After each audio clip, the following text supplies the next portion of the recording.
Fala galera, beleza? Aqui é o Gustavo, espero que todos estejam bem. Vamos dar sequência à leitura da Bíblia em 365 dias, aqui na Bíblia 365, versão NVI.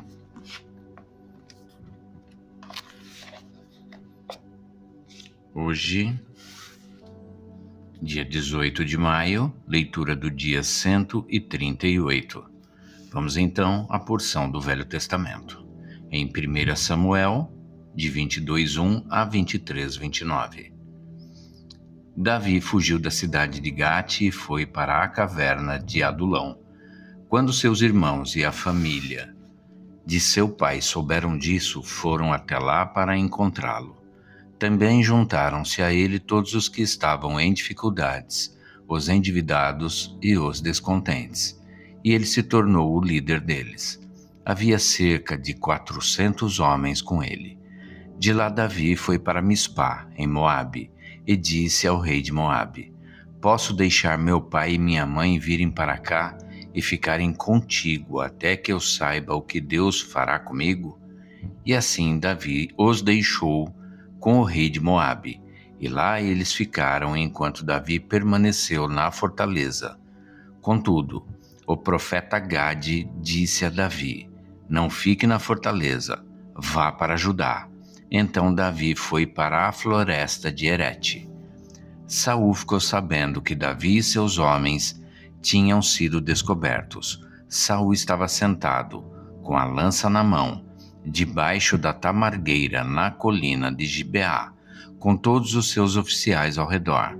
E ele lhes disse: Ouçam, homens de Benjamim. Será que o filho de Jessé dará a todos vocês terras e vinhas? Será que ele os fará todos comandantes de 1000 e comandantes de 100? É por isso que todos vocês têm conspirado contra mim? Ninguém me informa quando meu filho faz acordo com o filho de Jessé? Nenhum de vocês se preocupa comigo, nem me avisa que meu filho incitou meu servo a ficar à minha espreita, como ele está fazendo hoje?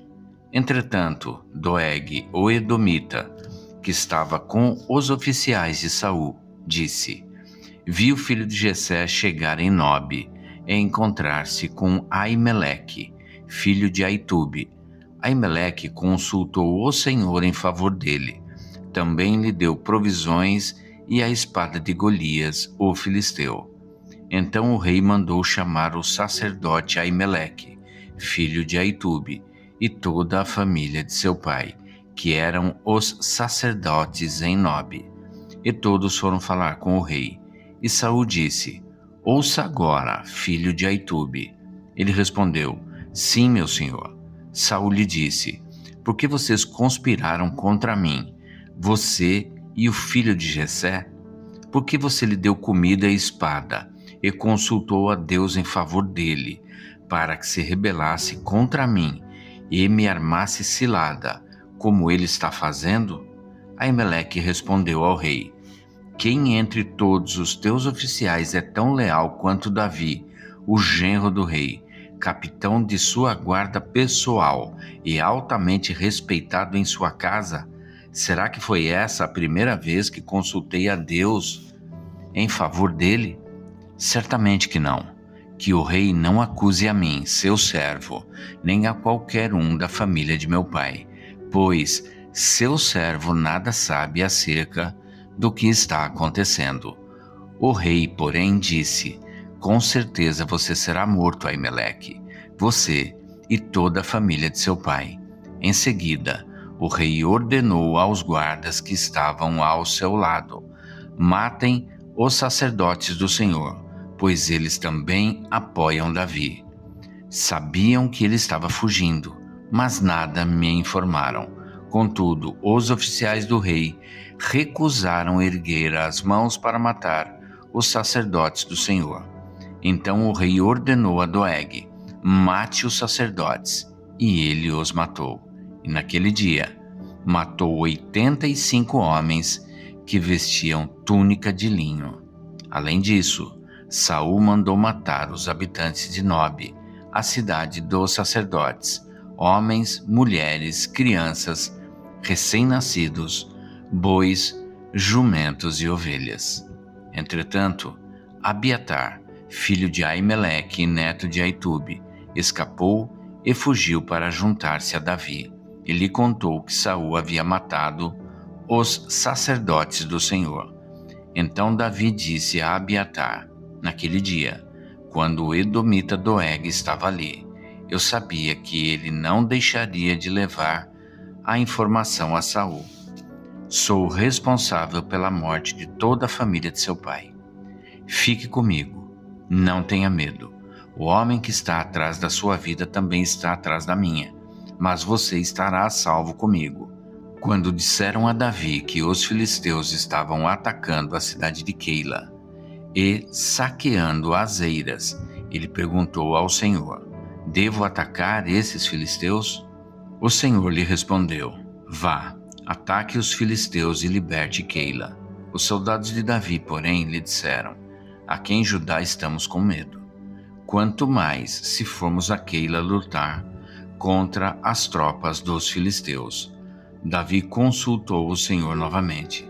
Levante-se, disse o Senhor, vá à cidade de Keila, pois estou entregando os filisteus em suas mãos. Então Davi e seus homens foram a Keila, combateram os filisteus e se apoderaram de seus rebanhos, impondo-lhes grande derrota e libertando o povo daquela cidade. Ora, Abiatar, filho de Aimeleque, tinha levado o colete sacerdotal quando fugiu para se juntar a Davi em Keila.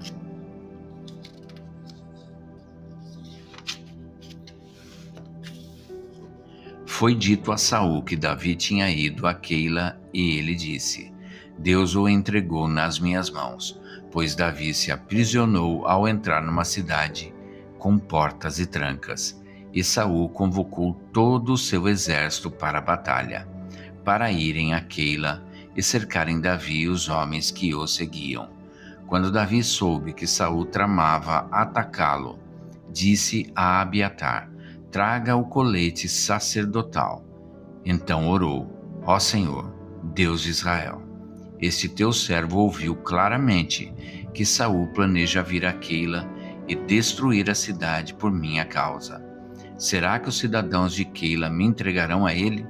Saul virá de fato, conforme teu servo ouviu?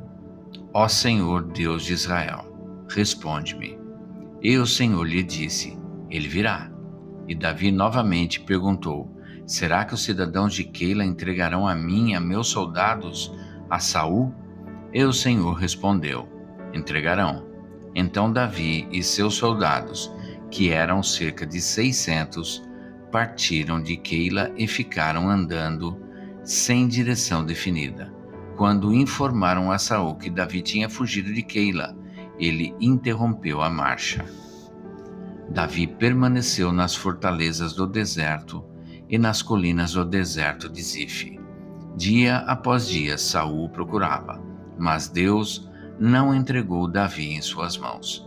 Quando Davi estava em Oreza, no deserto de Zif, soube que Saul tinha saído para matá-lo, e Jonatas, filho de Saul, foi falar com ele em Oreza, e o ajudou a encontrar forças em Deus. Não tenha medo, disse ele, meu pai não porá as mãos em você. Você será rei de Israel, e eu serei o seu segundo em comando. Até meu pai sabe disso. Os dois fizeram um acordo perante o Senhor. Então Jonatas foi para casa, mas Davi ficou em Oreza. Alguns ifeus foram dizer a Saul, em Gibeá, Davi está se escondendo entre nós nas fortalezas de Oreza, na colina de Aquilá, ao sul do deserto de Gesimon. Agora, ó rei, vai quando quiseres, e nós seremos responsáveis por entregá-lo em suas mãos. Saul respondeu, o Senhor os abençoe por terem compaixão de mim. Vão e façam mais preparativos. Descubram aonde Davi geralmente vai e quem o tem visto ali. Dizem que ele é muito astuto. Descubram todos os esconderijos dele e voltem aqui com informações exatas. Então irei com vocês. Se ele estiver na região, eu o procurarei entre todos os clãs de Judá. E eles voltaram para Zife, antes de Saul. Davi e seus soldados estavam no deserto de Maom, em Arabá, no sul do deserto de Gesimon. Depois, Saul e seus soldados saíram e começaram a busca, e, ao ser informado, Davi desceu à rocha e permaneceu no deserto de Maom. Sabendo disso, Saul foi para lá em perseguição a Davi. Saul ia por um lado da montanha e pelo outro, Davi e seus soldados fugiam depressa para escapar de Saul. Quando Saul e suas tropas estavam cercando Davi e seus soldados para capturá-los, um mensageiro veio dizer a Saul: venha depressa, os filisteus estão atacando Israel. Então Saul interrompeu a perseguição a Davi e foi enfrentar os filisteus. Por isso chamam esse lugar Selá Ramalecote. E Davi saiu daquele lugar e foi viver nas fortalezas de Engedi. Agora a parte do Novo Testamento, João 10, de 1 a 21. Eu asseguro a vocês que aquele que não entra no aprisco das ovelhas pela porta, mas sobe por outro lugar, é ladrão e assaltante. Aquele que entra pela porta é o pastor das ovelhas. O porteiro abre-lhe a porta, e as ovelhas ouvem sua voz. Ele chama as suas ovelhas pelo nome e as leva para fora. Depois de conduzir para fora todas as suas ovelhas, vai adiante delas, e estas o seguem, porque conhecem a sua voz, mas nunca seguirão um estranho. Na verdade, fugirão dele, porque não reconhecem a voz de estranhos. Jesus usou essa comparação, mas eles não compreenderam o que lhes estava falando. Então Jesus afirmou de novo: digo a verdade, eu sou a porta das ovelhas. Todos os que vierem antes de mim eram ladrões e assaltantes, mas as ovelhas não os ouviram. Eu sou a porta. Quem entra por mim será salvo. Entrará e sairá, e encontrará pastagem. O ladrão vem apenas para roubar, matar e destruir. Eu vim para que tenham vida, e a tenham plenamente. Eu sou o bom pastor. O bom pastor dá a sua vida pelas ovelhas. O assalariado não é o pastor a quem as ovelhas pertencem. Assim, quando vê que o lobo vem, abandona as ovelhas e foge. Então o lobo ataca o rebanho e o dispersa. Ele foge porque é assalariado e não se importa com as ovelhas. Eu sou o bom pastor. Conheço as minhas ovelhas, e elas me conhecem, assim como o Pai me conhece, e eu conheço o Pai, e dou a minha vida pelas ovelhas. Tenho outras ovelhas que não são deste aprisco. É necessário que eu as conduza também. Elas ouvirão a minha voz, e haverá um só rebanho e um só pastor. Por isso é que meu Pai me ama, porque eu dou a minha vida para retomá-la. Ninguém a tira de mim, mas eu a dou por minha espontânea vontade. Tenho autoridade para dá-la e para retomá-la. Esta ordem recebi de meu Pai.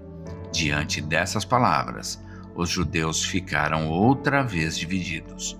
Muitos deles diziam: ele está endemoninhado e enlouqueceu. Por que ouvi-lo? Mas outros diziam: essas palavras não são de um endemoninhado. Pode um demônio abrir os olhos dos cegos? Agora a parte de Salmos 115, de 1 a 18. Não a nós, Senhor, nenhuma glória para nós, mas sim ao teu nome, por teu amor e por tua fidelidade. Porque perguntaram as nações: onde está o Deus deles? O nosso Deus está nos céus, e pode fazer tudo o que lhe agrada. Os ídolos deles, de prata e ouro, são feitos por mãos humanas. Têm boca, mas não podem falar, olhos, mas não podem ver, têm ouvidos, mas não podem ouvir, nariz, mas não podem sentir cheiro, Têm mãos, mas nada podem apalpar, pés, mas não podem andar, e não emitem som algum com a garganta. Tornem-se como eles aqueles que os fazem, e todos os que neles confiam. Confie no Senhor, ó Israel. Ele é o seu socorro e o seu escudo. Confiem no Senhor, sacerdotes. Ele é o seu socorro e o seu escudo. Vocês que temem o Senhor, confiem no Senhor. Ele é o seu socorro e o seu escudo. O Senhor lembra-se de nós e nos abençoará. Abençoará os israelitas, abençoará os sacerdotes, abençoará os que temem o Senhor, do menor ao maior. Que o Senhor os multiplique, vocês e os seus filhos. Sejam vocês abençoados pelo Senhor, que fez os céus e a terra. Os mais altos céus pertencem ao Senhor, mas a terra Ele a confiou ao homem. Os mortos não louvam o Senhor, tampouco nenhum dos que descem ao silêncio. Mas nós bendiremos o Senhor, desde agora e para sempre. Aleluia. A parte de Provérbios 15, 18 e 19. O homem irritável provoca dissensão, mas quem é paciente acalma a discussão. O caminho do preguiçoso é cheio de espinhos, mas o caminho do justo é uma estrada plana. Até aqui. E é isso, gente. Chegamos ao final do dia 18 de maio, da leitura do dia 138. E amanhã a gente retorna para a sequência desta leitura. Espero que todos tenham um excelente dia e que Deus abençoe a vida de cada um de vocês.